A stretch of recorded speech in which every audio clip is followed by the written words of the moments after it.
going on, everyone? First and foremost, I wanted to wish you a happy Monday and a happy Earth Day. I actually didn't get a chance to film a video last Friday. I was pretty tied up with work and unfortunately couldn't get around to it. Today, Monday, I'm trying a new format, and that new format is that I'm actually standing. I feel like this could be a little bit more engaging, gives me a little bit more of a range of motion. I can stand back if I need to, I can move forward, it just makes a lot more sense. I've also shifted my webcam a little bit higher, so hopefully this all works out. If it doesn't, try something new.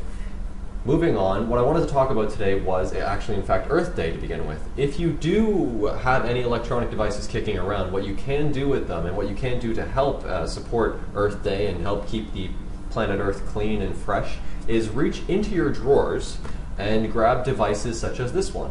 This is actually an old cell phone. This is, I mean, back in 2005, 2006, this thing was pretty cool, but now, not so much. It doesn't have to be a cell phone, it can be anything. It can be, I mean, even as big as a refrigerator, a microwave, anything that's an electronic appliance.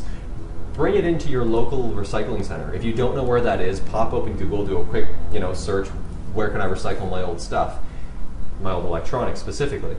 There's actually a website set up here in Canada and in Toronto. It's recycleyourelectronics.ca.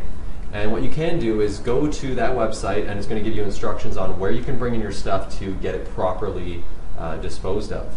If you don't want to recycle your stuff and you're just wondering, well, why bother? Another thing you can do is donate it. Give it to a friend, family member, anyone that doesn't have, let's say, a really old Sony Ericsson phone. I would bring it into them, drop it. I don't. Most people have iPhones and smartphones. It's just not necessary. But if you're tossing an old iPhone or anything like that, I mean, send them my way first, but bring them to a friend or family member that doesn't have an iPhone or doesn't have that particular device, because they're going to get good use out of it. One man's junk is another man's treasure. Moving on, what I wanted to talk about today was actually revolving around CISPA.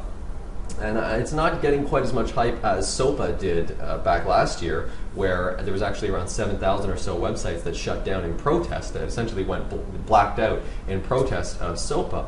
And I'm sure you most likely would have heard of it. Some of those websites included Wikipedia, Google, Reddit. I mean, these are big players. So, I mean, they really did step up to the plate and supported the cause. Anonymous, the hacktivist group, has actually called for a blackout today. So there's around 450 or 500 or so websites that have signed up to this, but it's not really getting as much of an impact as SOPA did last year. I'm going to put all the links in the description below to all the articles relating to the blackout that's supposed to happen today, which a lot of websites haven't actually blacked out their sites yet, and I'm sure they'll be doing so soon. All the links in the description below.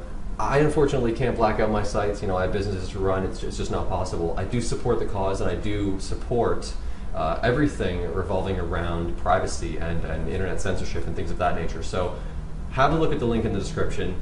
Let me know your thoughts on it. If you do have a website and it's not relating to a business that you absolutely need to run, black it out. Why not? I might even do it to one of my random microsites. I mean, who knows? Have a look. Let me know your thoughts on it. Any questions, shoot me a message. Otherwise, have a great Monday.